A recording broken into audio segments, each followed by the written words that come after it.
बच्चों, देखिए आज फिर हम एक नया पाठ पढ़ने वाले हैं और जिसका नाम है खाए आम 12 महीने। अब आप सोचेंगे कि आम तो एक ही मौसम में आता है, गर्मी के मौसम में, तो ये 12 महीने कैसे खाया जा सकता है। तो यही हम इस पाठ में पढ़ते हैं, खाए आम 12 महीने। पाठ के शुरू में एक चित्र में दिखाया गया है कि 3 बच्चों की एक टोली है, नीतू, अमन और प्रीति, और तीनों के हाथ में टिफिन है और तीनों के टिफिन में अलग अलग खाने की चीजें हैं। नीतू के टिफिन में है आलू की सब्जी और अमन के टिफिन में है मीठी पूरी और प्रीति के टिफिन में है भिंडी। तो तीनों आपस में क्या बातें करते हैं कि नीतू अमन का डिब्बा देख के कहती है कि अमन के डिब्बे में तो मीठी पूरी है, और अमन क्या कहता है, नीतू आलू की सब्जी लाई है, और प्रीति कहती है मैं भिंडी लाई हूं। लेकिन दूसरे चित्र में देखिए तीनों के चेहरे। अमन कहता है नीतू, लगता है तुम्हारे आलू तो खराब हो गए हैं, और प्रीति कहती है हाँ, इन्हें मत खाओ, कहीं तुम्हारा पेट खराब ना हो जाए। अरे तुम ये भिंडी ले लो ना। क्योंकि जब खाना खराब हो गया एक फ्रेंड का, तो दूसरा फ्रेंड बोलता है कि तुम ये खराब खाना मत खाओ और तुम मेरा खाना ले लो। अब आपने चर्चा करनी है अमन को क्यों लगा कि आलू खराब हो गए हैं। अब ये भी बात ठीक है, कैसे पता लगा अमन को कि आलू खराब हो गए हैं? क्या उसकी शक्ल देख के पता लगा, या उसकी गंध सूंघ कर पता लगा, या उसको चख कर पता लगा? तीनों ही चीजें हो सकती हैं। कई बार हम खाने को देखकर ही पता लगा सकते हैं कि ये खराब हो चुका है, उसमें फफूंद लग जाती है, या फिर उसमें से फफूंद ना लगे तो एक अलग तरीके से गंध आने लगती है। और ये देखकर भी ना पता लगे तो जब हम खाना खाते हैं तो खाते हुए उसका स्वाद हमें थोड़ा अलग सा लगता है और हमें पता चल जाता है कि खाना खराब हो चुका है। लेकिन इसके बाद भी क्या होता है कि बच्चे छोटे होते हैं तो बच्चों को समझ नहीं आता खाना खाने के बाद भी कि खाना खराब हो चुका है, और वो खाना खा लेते हैं कि कहीं डांट ना पड़े कि खाना क्यों नहीं खाया या खाना क्यों फेंक दिया, या ये सोचकर कि चलो खाना क्यों फेंका, खाना खा लेते हैं, भूख भी लगी हुई है। तो खराब खाना खाने से क्या होता है? अगर बच्चा खराब खाना खा ले या हम में से कोई भी जो खाना खराब हो चुका है वो खा ले तो क्या होगा? हमारा पेट खराब हो जाएगा, हम बीमार हो जाएंगे। तो आपने चर्चा करनी है अमन को क्यों लगा कि आलू खराब हो गए हैं। उसकी आलू की सब्जी को देखकर पता लगा, या उसकी गंध से पता लगा, या उसको चख कर पता लगा। क्या तुमने कभी ऐसा खाना देखा है जो खराब हो गया हो? तुम्हें कैसे पता चला कि वह खराब हो गया है? आपने भी कभी अपने टिफिन में या अपने घर में ऐसा देखा है कि सुबह का कोई खाना बचा हुआ है और रात तक वो खराब हो चुका है? तो आपको कैसे पता चलता है कि वो खाना खराब हो चुका है? प्रीति ने नीतू को आलू खाने से मना किया। तुम्हें क्या लगता है कि यदि नीतू वह खाना खा लेती तो क्या होता? अब प्रीति ने नीतू को बोला ना कि तुम मेरी भिंडी खा लो, आलू मत खाओ। तो अगर नीतू वो आलू खा लेती तो क्या होता? वो बीमार पड़ सकती थी। अब आपने अपनी कॉपी में लिखना है, रसोई घर में से खाने पीने की कुछ चीजें चुनकर लिखो। रसोई घर में जाकर आपने क्या देखकर क्या चुनना है और क्या लिखना है वो देखिए। जो 2-3 दिन में खराब हो सकती हैं वो चीजें, उन चीजों के नाम लिखो जो 2 या 3 दिन में ही खराब हो जाती हैं। वो चीजें जो हफ्ते भर तक खराब नहीं होंगी। अब 2-3 दिन में कौन सी चीजें खराब हो सकती हैं? कुछ दूध है, कुछ सब्जियां हैं जो 2-3 दिन में खराब हो सकती हैं। जो हफ्ते भर तक खराब नहीं होती ऐसी चीजें कौन सी हैं? आलू प्याज जैसी सब्जियां हैं, लहसुन जैसी सब्जियां हैं जो खराब नहीं होती 1 हफ्ते तक भी।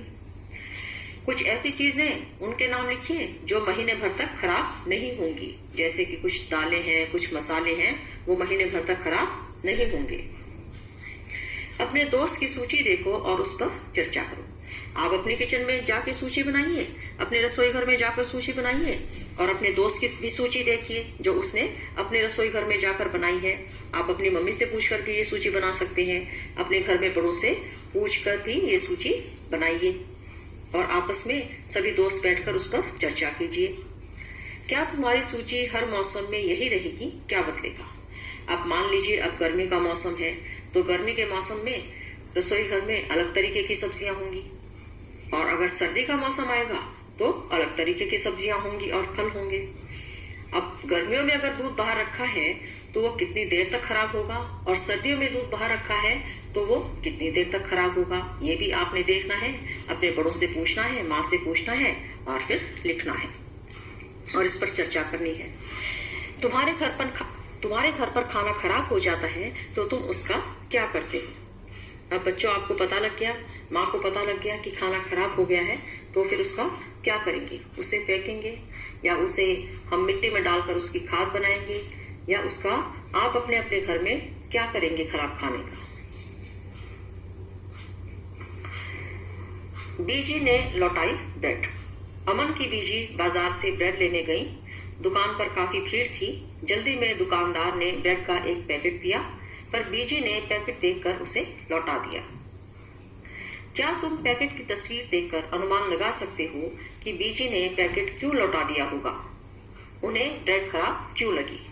अब अमन की बीजी बाजार गई, ब्रेड मांगा, दुकानदार ने दे दिया। बहुत भीड़ थी, उठाकर बिना देखे तो बीजी ने क्या किया, उस ब्रेड को देखा। पैकेट को देखते ही उनको पता लग गया कि ब्रेड खराब है और उन्होंने उसे वापस दे दिया।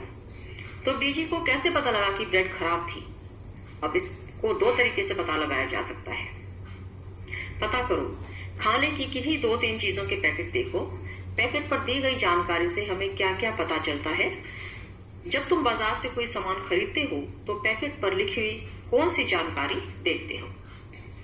जब भी हम बाजार जाते हैं और कोई चीज खरीदते हैं, जैसे यहाँ पर ब्रेड की बात हो रही है, तो हम सबसे पहले क्या देखते हैं? ब्रेड पर उसके बनने की तारीख को देखते हैं कि किस तारीख को ये ब्रेड बनाई गई है, और उसके बाद देखते हैं कि ये ब्रेड कितने दिन तक खाई जा सकती है, यानी कि उसकी एक्सपायरी डेट जो कि हर खाने के डिब्बे पर या पैकेट पर लिखी होती है, वो हमें जरूर देखनी चाहिए कि ये खाना कितने दिन तक खाने लायक है, यानी कि इतने दिन तक ये खाना खराब नहीं होगा।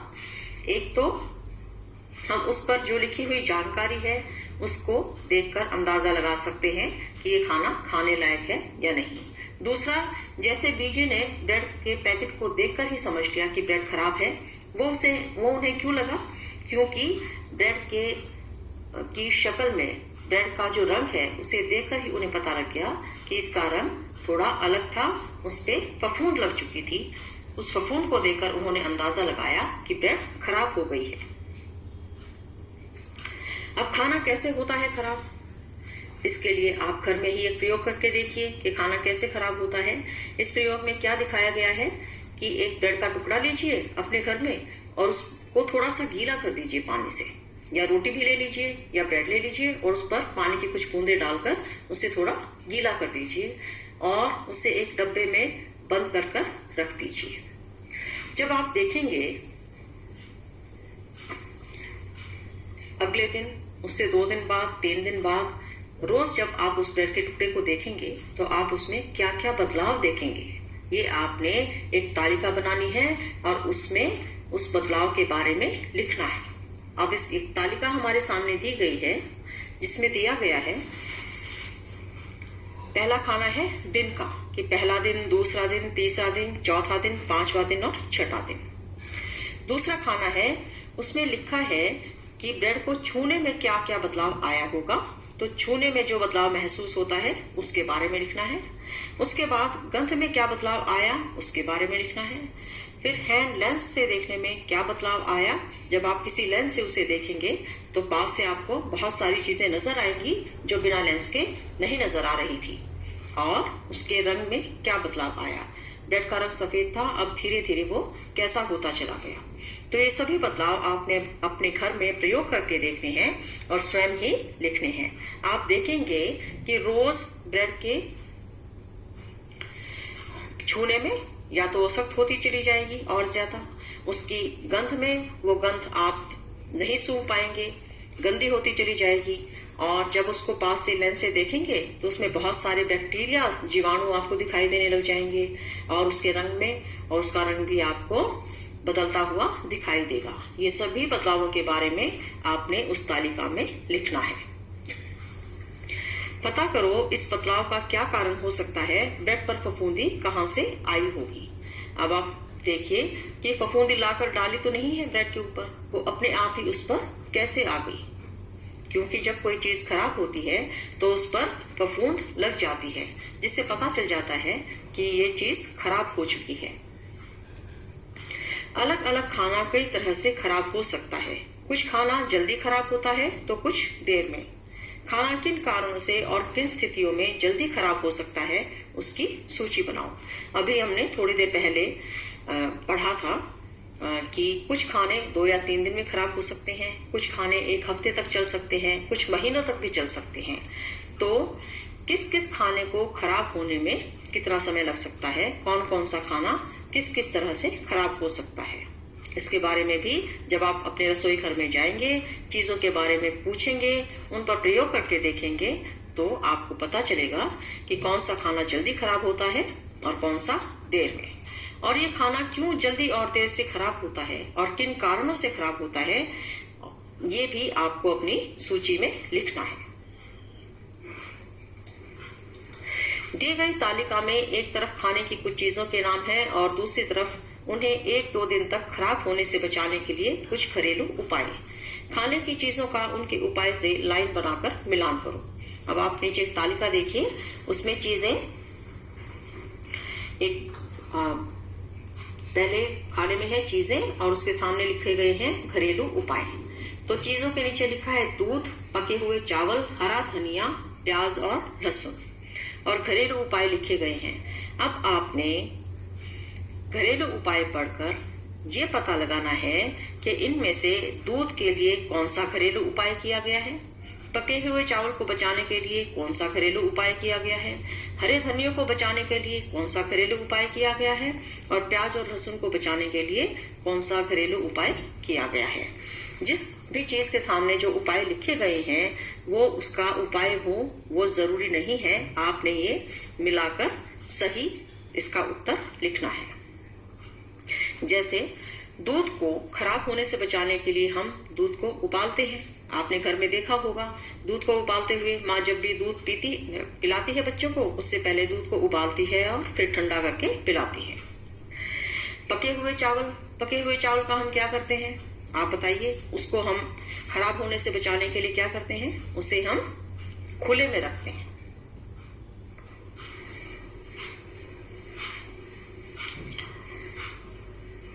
पके हुए चावल को हम बचाने के लिए एक कटोरे में डालकर पानी के बर्तन में रखते हैं, या खुले में रखते हैं, या नमी से बचा कर रखते हैं। अब आप बताइए हम क्या करते हैं। मुझे तो लगता है कि पके हुए चावलों को मैं भी थोड़ा समझ लूं क्या करते हैं, और हरे धनिया को गीले कपड़े में लपेट कर रखते हैं, और प्याज और लहसुन को खुले में रखते हैं नमी से बचाकर। तो अब बचा क्या, एक कटोरे में डालकर पानी के बर्तन में रखते हैं। चिट्टे बाबू और चिन्ना बाबू ने बनाया मामेडी तांड्रा। अब ये मामेडी तांड्रा क्या है, चलिए पढ़ते हैं इसके बारे में। चिट्टे बाबू और चिन्ना बाबू आंध्र प्रदेश के आत्रेयपुरम गांव में रहते हैं। छुट्टियों में उन्हें आम के बाग में खेलना बहुत पसंद है। जब पेड़ आम से लदे होते हैं, उन्हें कच्चे आम को काट कर नमक मिर्च लगाकर खाना भी बहुत पसंद है। उनके घर पर उनकी अम्मा कच्चे आम को अलग अलग तरह से पकाती हैं। वे आम का अचार भी 3-4 तरीके से बनाती हैं। आम का यह अचार साल भर तक चलता है, अगले मौसम के आम आने तक। एक दिन शाम को खाना खाते समय चिन्ना बाबू ने कहा, अम्मा इतने सारे आम पके रखे हैं, उनका मामेडी तांड्रा। अब मामेडी तांड्रा क्या है, आम पापड़, जिसे हम आम पापड़ बोलते हैं, उसे आंध्र प्रदेश में मामेडी तांड्रा बोलते हैं। उनका मामेडी तांड्रा बनाओ ना। फिर उनके अप्पा ने कहा, यह तो 4 हफ्तों का मेहनत वाला काम है, अगर तुम दोनों भी मदद करोगे तो ही हम सब मिलकर मामेडी तांड्रा बनाएंगे। जब उन्होंने अपने मम्मी पापा को बोला कि हमें आम पापड़ खाना है, तो उसके पापा ने कहा कि ये तो बहुत मेहनत का काम है, अगर तुम मदद करोगे तो हम जरूर बना लेंगे। भाइयों ने मदद के लिए जल्दी से हामी भर दी। अब उन्होंने आम पापड़ खाना था तो उन्होंने जल्दी से हाँ बोल दिया। अगले दिन सुबह दोनों भाई अपने अप्पा के साथ बाजार गए। वहां से चटाई, कैजुरीना पेड़ के डंडे, नारियल से बनी रस्सी, गुड़ और चीनी खरीद कर लाए। अब ये सारी चीजें क्यों लाए? क्योंकि ये सारी चीजें आम पापड़ बनाने में प्रयोग होती हैं। और ये कैसे कैसे प्रयोग होती हैं ये हम आगे पढ़ेंगे और देखेंगे। अम्मा ने आंगन में एक कोना ढूंढा जहां दिन भर अच्छी धूप आती हो। यहाँ दोनों भाइयों ने डंडों से एक ऊंचा मचान बनाया। उन्होंने उस मचान पर रस्सी की सहायता से चटाई बांधी। अब वो रस्सी भी लाए हैं नारियल से बनी हुई, और डंडे भी लाए थे जो कि मचान बनाने के काम आए। और उस मचान पर उन्होंने रस्सी की सहायता से चटाई बांधी। अगले दिन अप्पा ने सबसे ज्यादा पके हुए आम अलग छांटे। सभी ने मिलकर आम का गूदा निकाला।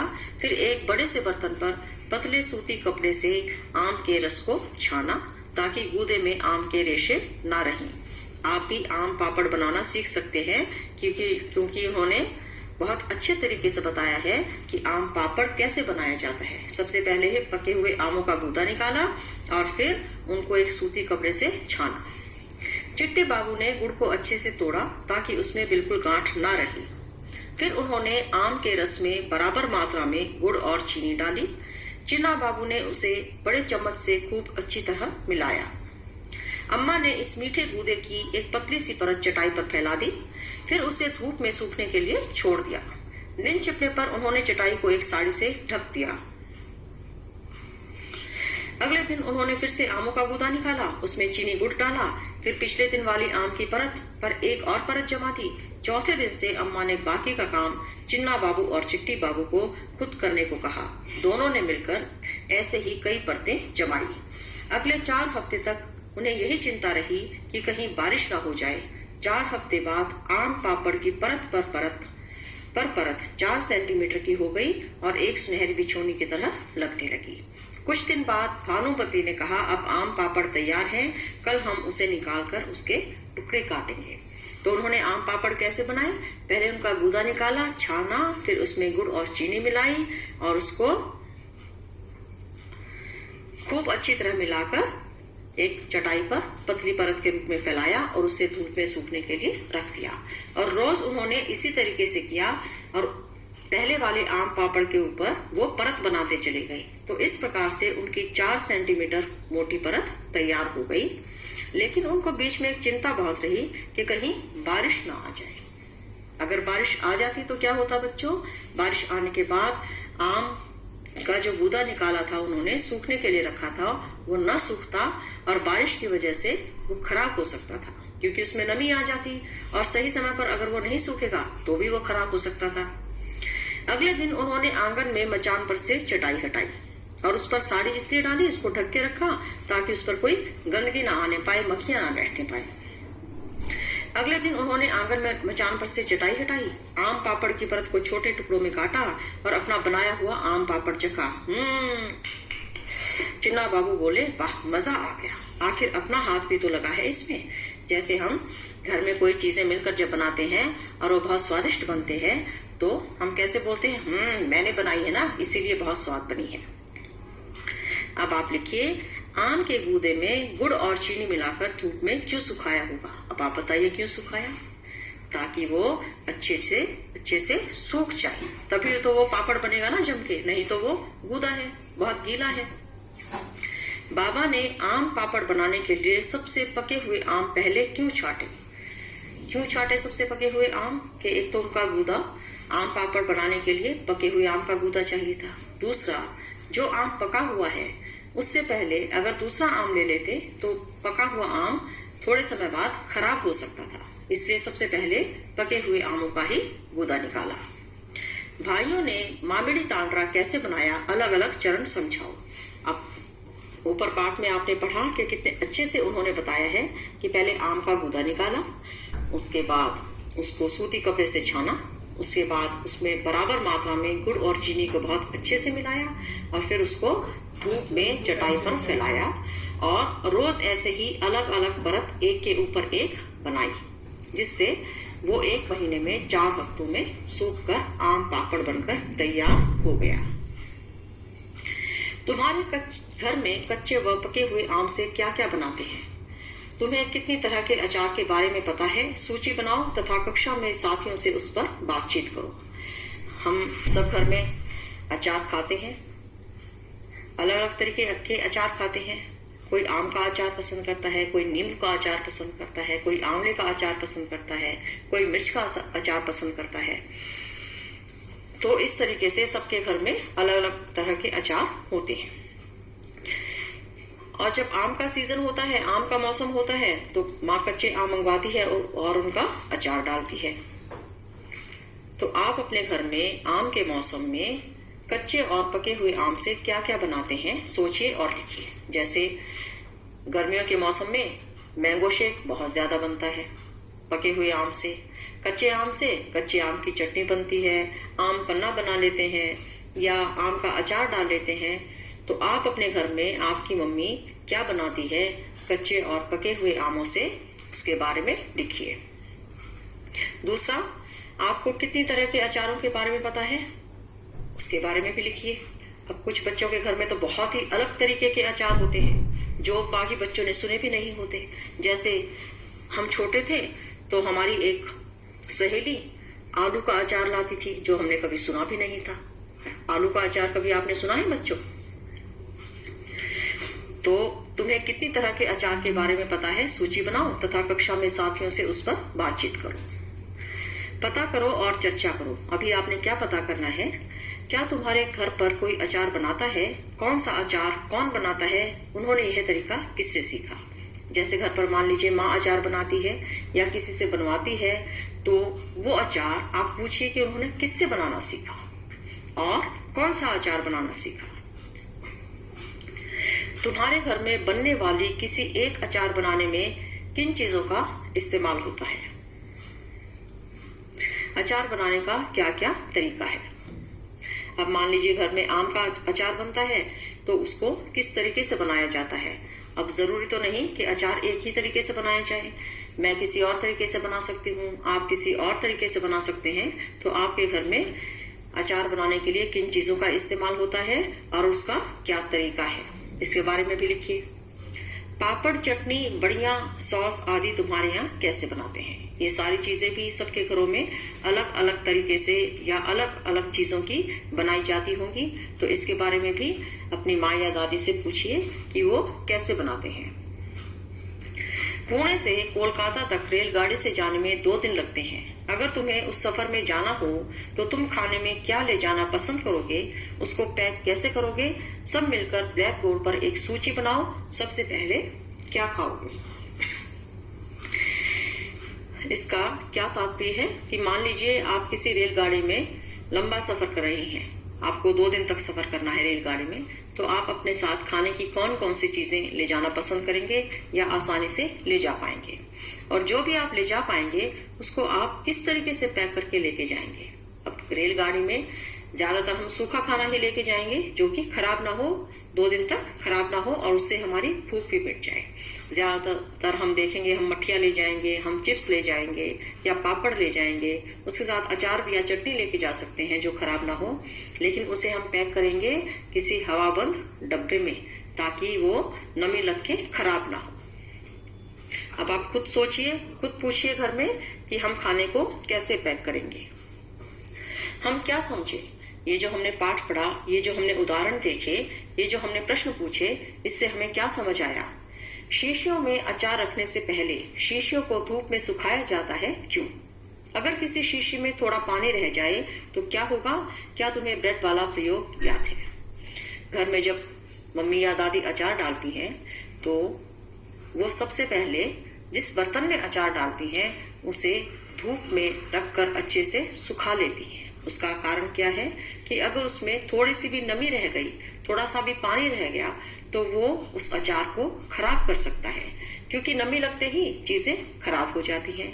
जैसे आपने ब्रेड पर प्रयोग करके देखा कि ब्रेड पर कुछ पानी की बूंदें डालकर एक डब्बे में बंद करके रख दिया तो ब्रेड धीरे धीरे खराब होती चली गई। इसी तरीके से जिस भी चीज का अचार डालेंगे उसे हम बिल्कुल सूखे बर्तन में डालेंगे, उसे पानी से बचाएंगे, नमी से बचाएंगे। आम को पूरे साल चलाने के लिए उसका अचार, आम पापड़, चटनी, टॉफी, रस आदि कई चीजें बनाते हैं। कुछ और खाने की चीजों के नाम लिखो जिन्हें लंबे समय तक चलाने के लिए उनसे अलग अलग तरह की चीजें बनाते हैं। कुछ और ऐसी चीजें लिखिए, अपने कॉपी में नाम लिखिए जो पूरे साल तक रखी जा सकती हैं और घर में बनाते हैं। आप अपनी मम्मी से पूछिए कि वह ऐसी कौन सी चीज है जो ज्यादा दिन तक बनाकर रखती हैं। आमतौर पर अचार के अलावा और ऐसी क्या चीज हो सकती है जो पूरे साल तक चल सकती है, ये आप अपनी मम्मी से पूछिए और अपनी कॉपी में लिखिए। तो ये आज हमने बात की ऐसी चीजों के बारे में जो 12 महीने तक खाई जा सकती हैं लेकिन मिलती एक ही मौसम में है। तो उसका सबसे बढ़िया उदाहरण है अचार, जो कि पूरे साल तक चलता है।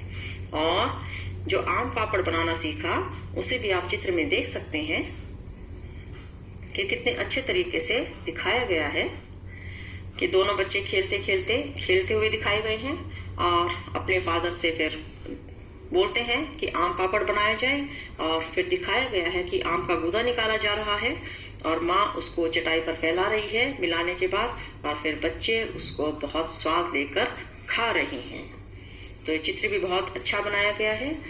तो बच्चों, उम्मीद है आपको ये पाठ बहुत ही अच्छा लगा होगा और इसमें जो बातें आपको करने को कही गई हैं वो आप अपने घर में करके देखिए और उनकी सूची बनाइए। तो फिर मिलेंगे आपसे किसी नए पाठ के साथ, और वो भी इतना ही मजेदार होगा। तो बाय बाय।